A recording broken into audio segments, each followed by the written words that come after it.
back here at 6:17 in your Health Watch. Amazon's partnering with telemedicine provider Teladoc Health for a voice-activated virtual care program. It lets customers get medical help without picking up their phones. The service is for health issues that are not emergencies. It will be available around the clock on Amazon's Echo devices. Customers can tell the voice assistant Alexa that they want to talk to a doctor, and that will prompt a call back from a Teladoc physician. Your time now is 6:17. The violence in Ukraine has many parents wondering how to talk with their children about the images that they're seeing on TV and what it all means. Joining us this morning, Bakersfield psychologist Dr. Corey Gonzalez. Dr. Gonzalez, it's always so great to see you. Thank you for coming in this morning. I appreciate it. Good morning, Maddie.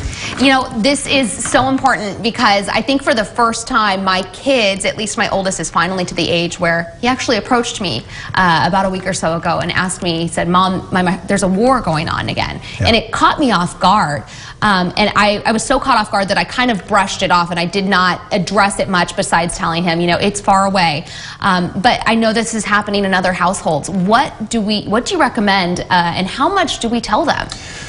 Well, good point, Maddie. And first of all, in general, with our children, we want to get ourselves together first on this issue, right? We don't want to project our raw emotion at the expense of our kids. So we have to get together first and realize that our job there is to be that solid person and to really reassure their security and safety. Mm-hmm.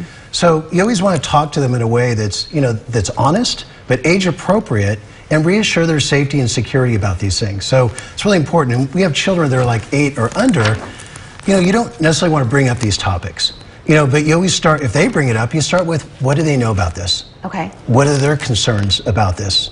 You address those things, and you use simple terms that are not terrifying to them. Some bad people have taken something that didn't belong to them. Or how would you feel if someone came into your room and took your toys? You'd want it back, right? And to reassure them this is a war that's far away from us and how safe they are. As they get into more mid-years, right before teen, you can start to talk about the themes and the values you want to instill in your children. To talk about when, tough times happen, you want to unite as people, how important that is. Or how important it is to really volunteer when people are going through a tough time. So you want to instill some of those values. As they get to be an adolescent, Maddie, you really want to talk to them, maybe grab a map and say, why don't you point where Ukraine is?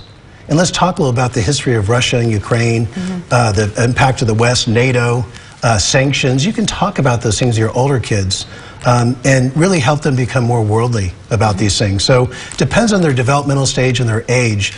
But generally speaking, you also want to manage kids' media.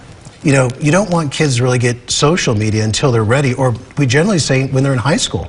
And when they do that, you want to talk to them, budget a time with them, and take that device out of the room a half hour before bedtime.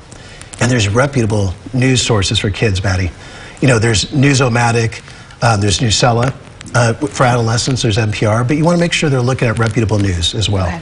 All right, speaking of media, I think a lot of us turn it on, flip it on in the background, and don't necessarily think that our kids are paying attention always to what's on, and maybe the nightly news comes on and you have very young children in the room. Do we need to monitor more closely during times like these what is playing in our household when young ears are listening? Absolutely, Maddie. You want to be aware of who your audience is in the room with you as you watch the news and what your responses are. You don't want to be highly reactive and angry and anxious because your kids will absorb that. They'll see that. So make sure you read your audience, who's in the room when you're watching the news, and maybe sometimes do it in private, if you don't want your kids to be exposed to these things. But a lot like the coronavirus, you want to reassure their safety, why they're safe, and it's not always what you say. You don't have to say the perfect thing as a parent. It's what you do, and you want to attend to their security and safety and let them know you care and they're safe.